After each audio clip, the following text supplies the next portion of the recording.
where we ask you just for one moment of insight that happened along the way. And again, the idea is just to have finance leaders share some of those moments where, unlike other executives, they have the lines of sight into the business and they can respond to them.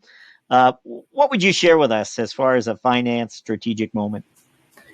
Sure. So, I think one term, even if CFOs have different roles, that resonates with everyone and is in everyone's area of responsibility is the annual operating plan, or the AOP, as we all affectionately call it.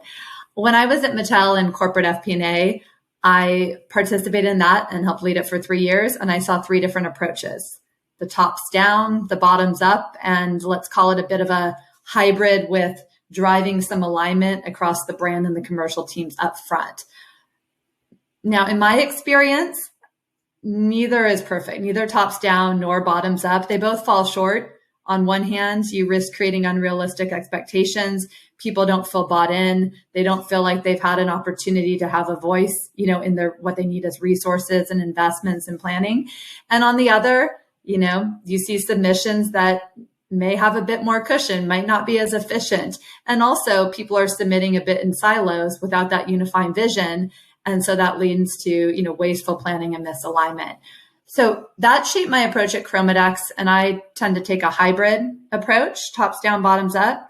It also suits my asking powerful questions, like I mentioned earlier. And, powerful questions. When someone said that to me, I said, what is that? What do they mean by that I ask powerful questions? Well, it's according to one definition, they're open-ended. They empower the person responding to choose the direction they take. They create possibilities, encourage discovery, deeper understanding, and new insights. They're curious and non-judgmental. They seek further learning and connection. I love that. So I really bring that to the AOP process before I became CFO and continuing it as CFO. A couple finance strategic moments that build on each other in that. One is I came to realize that the AOP was new to ChromaDex. Unlike Mattel, where they've been doing it for years, leaders were accustomed, it was new to us. And it had become a tool to drive prioritization of resources, which was not efficient. It led to churn, it led to redos and rework, and it just wasn't a good experience for people, even if we got to a good result at the end.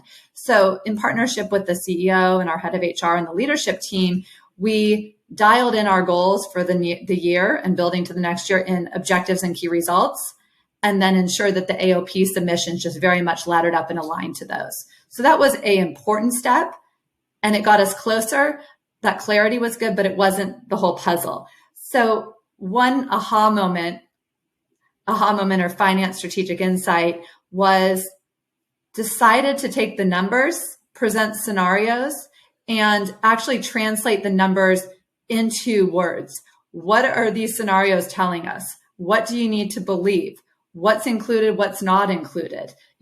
Just basically translate it into the story, if you will.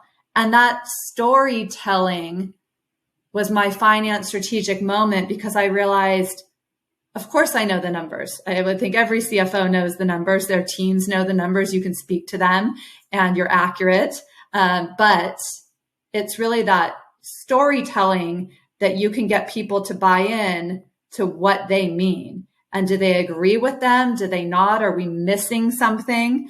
And so that was really my finance strategic moment that I thought was very successful of taking that approach. And I look forward to building on that in the future.